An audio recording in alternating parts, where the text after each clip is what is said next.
رہنمائے زندگی حصہ چارم یعنی پارٹ چوتھا، خود بینی کا علاج اور حالات باطنی کی حفاظت۔ حضرت شیخ ابو الحسن شاذلی رحمۃ اللہ علیہ: اگر تم کو اپنی کوئی حالت ظاہری یا باطنی پسند ہو اور یہ خوف ہو کہ کہیں یہ حالت زائل نہ ہو جائے تو یہ دعا پڑھو: ما شاء اللہ لا قوت الا باللہ۔ نمبر 30، انسان جس نیک عمل کرنے کا ارادہ کرے اس عمل کے کرنے میں جلدی کرنا چاہیے۔ انسانی ارادے میں رہنمائی کرنے والا شیر: ٹل نہ سکتے تھے اگر یہ بات پر اڑ جاتے تھے، ٹل نہ سکتے تھے اگر بات پہ اڑ جاتے تھے، پاؤں شیروں کے بھی میدان سے اکھڑ جاتے تھے۔ اس شعر میں انسانی قوتی ارادے کا ذکر ہے، یعنی جب انسان کوئی کام کرنے کا فیصلہ کرتا ہے تو وہ حکم الہی کے توفیق سے کر ڈالتا ہے۔ اس جگہ علامہ اقبال رحمۃ اللہ علیہ نے حضرات صحابہ رضی اللہ تعالی عنہم اجمعین کی قوتی ارادی کے بارے میں ذکر کیا ہے۔ اخلاقی رہنمائی کرنے والا شعر: نگاہ عیب گیری سے جو دیکھا اہل عالم کو، نگاہ عیب گیری سے جو دیکھا اہل عالم کو، کوئی کافر کوئی فاسق کوئی زندی کے اکبر تھا، مگر جب ہو گیا دل احتساب نفس پہ مائل، مگر ہو گیا دل جب احتساب نفس پہ مائل، ہوا ثابت کہ ہر فرزند آدم مجھ سے بہتر تھا، ہوا ثابت کہ ہر فرزند آدم مجھ سے بہتر تھا۔ 32، خیر خواہ اور بد خواہ کے درمیان امتیازی فرق کیا ہے؟ اگر کوئی انسان کہے کہ میں آپ کا خیر خواہ ہوں تو آپ کیسے پہچانیں گے کہ یہ آپ کا صحیح خیر خواہ ہے یا بد خواہ؟ تو اس کا آپ امتیاز اس طرح کر سکتے ہیں: اگر وہ آپ کے ساتھ امین ہے یعنی امانت داری کے ساتھ پیش آ رہا ہے تو سمجھ لے وہ آپ کا صحیح اور اچھا خیر خواہ ہے، اور اگر اس میں یہ بات نہیں تو وہ آپ کے ساتھ بد خواہ ہے۔ نمبر 33، محبت اور عشق کے درمیان امتیازی فرق کیا ہے؟ یعنی محبوب کسے کہتے ہیں اور عاشق کسے کہتے ہیں؟ محبت انسانوں میں اللہ تعالیٰ کی رضا کے لیے بٹی ہوتی ہے، یعنی محبت تقسیم شدہ ہوتی ہے، صرف اللہ کی رضا کے لیے، کسی ایک میں مجتمع نہیں ہوتی۔ اور اگر محبت بھی اللہ تعالیٰ کی رضا کے علاوہ کسی اور مخلوق میں ہو تو وہ محبت نہیں بلکہ ایک عذاب ہے، اور اس کو کسی ایک ذات میں ہو جاتی ہے، یعنی اس کو صرف ایک ذات سے ہوتی ہے، صرف ایک ذات میں مجتمع ہوتی ہے۔ اور اگر عاشق بھی اللہ تعالیٰ کی ذات کے علاوہ کسی اور مخلوق سے ہو تو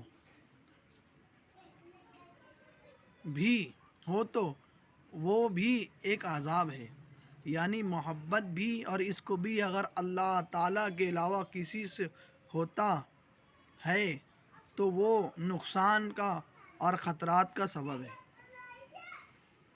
نمبر 34، امیر المومنین حضرت عمر بن خطاب رضی اللہ تعالیٰ عنہ کی نظر میں ہجرت کیا ہے اور جہاد کیا ہے؟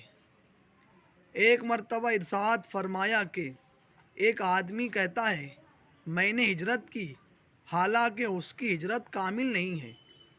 کامل ہجرت والے لوگ تو وہ لوگ ہیں جو تمام برائیاں چھوڑ دیں، اور بہت لوگ کہتے ہیں ہم جہاد کر رہے ہیں، حالانکہ جہاد فی سبیل اللہ یہ ہے کہ آدمی دشمن سے مقابلہ بھی کرے اور حرام سے بھی بچے۔ کامل ہجرت تمام برائیوں کو چھوڑ دینا ہے اور جہاد فی سبیل اللہ، دشمن سے مقابلہ بھی کرے اور حرام سے بھی بچے۔ ماخوذ از حیات الصحابہ جلد سوم صفحہ نمبر 478۔ حضرات انبیاء کرام علیہ السلام کا وہ خاص کام جس پر عمل کرنے سے انسانی تربیت ہونے کا اہم راز چھپا ہوا ہے۔ حضرات انبیاء کرام علیہ السلام کے حالات زندگی کا مطالعہ کرنے سے اس بات کا پتہ چلتا ہے کہ تمام انبیاء علیہ السلام سے اللہ تعالیٰ نے بکریاں چروائی ہے۔ یہ وہ خاص کام ہے جس کے کرنے سے انسان میں تواضع و انکساری پیدا ہوتی ہے، اور اس خدمت سے تعلق معلّہ بھی انسان کو نصیب ہوتا ہے۔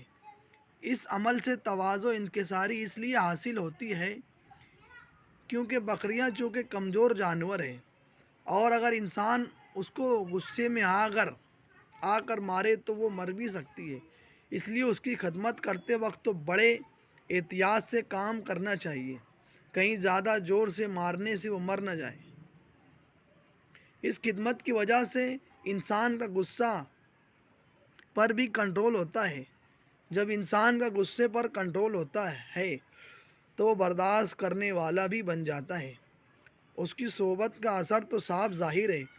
اس لیے حضور پاک صلی اللہ علیہ وسلم کے ارشادات میں بھی یہ بات ملتی ہے کہ بکریوں والوں کے پاس تواضع و انکساری ہے، اور صحبت کا ضرور انسان کی ذات پر اثر ہوتا ہے۔ اس لیے تواضع و انکساری حاصل کرنے کے لیے ان کی خدمت کرے۔ انشاءاللہ تعالیٰ ان کی خدمت کے فوائد ہم اپنی آنکھوں سے بھی دیکھیں گے۔ نمبر 36، امیر المومنین سرتاج اولیاء شیر خدا در نبی صلی اللہ علیہ وسلم حیدر کرار حضرت علی رضی اللہ تعالیٰ عنہ کے بیانات کا کچھ حصہ جو قابل غور و فکر و مطالعہ ہے۔ علامات قیامت کے متعلق بھی کچھ اشارہ ہے۔ عنقریب ایسا زمانہ آئے گا کہ اسلام کا صرف و نام اور قرآن کا ظاہری نشان باقی رہ جائیں گا، اور یہ بھی فرمایا تھا کہ غور سے سنو، آدمی کو سیکھنے میں حیا نہیں کرنی چاہیے، اور جس آدمی سے ایسی بات پوچھی جائے جسے وہ نہیں جانتا تو وہ اسے یہ کہنے میں حیا نہیں کرنی چاہیے کہ میں نہیں جانتا۔ تمہاری مسجد ویسے تو اس دن آباد ہوں گی، لیکن تمہارے دل اور جسم اجڑے ہوئے اور ہدایت سے خالی ہوں گے۔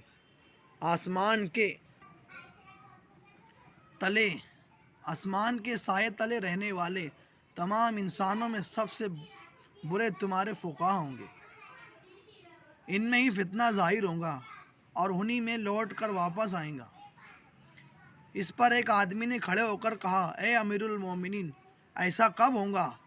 حضرت علی رضی اللہ تعالی عنہ نے فرمایا، جب علم تمہارے گھٹیا لوگوں میں ہوگا اور تمہارے سرداروں میں زنا اور بے حیائی عام ہوں گی، اور بادشاہت تمہارے جھوٹے لوگوں میں ہوں گی جنہیں نہ تجربہ ہوگا نہ سمجھ ہوگی، اس وقت تو قیامت قائم ہوگی۔ حیات الصحابہ جلد سوم صفحہ 508۔ حضرات مشائخ رحمۃ اللہ علیہ فرماتے ہیں، خاتمہ بالخیر یعنی ایمان والی موت حاصل کرنے کے لیے ان 10 باتوں پر عمل پیرا ہو۔ نمبر 1، نگاہ کی حفاظت کرنا۔ نگاہ کی حفاظت کرنے سے ایمان کی حلاوت نصیب ہوں گی۔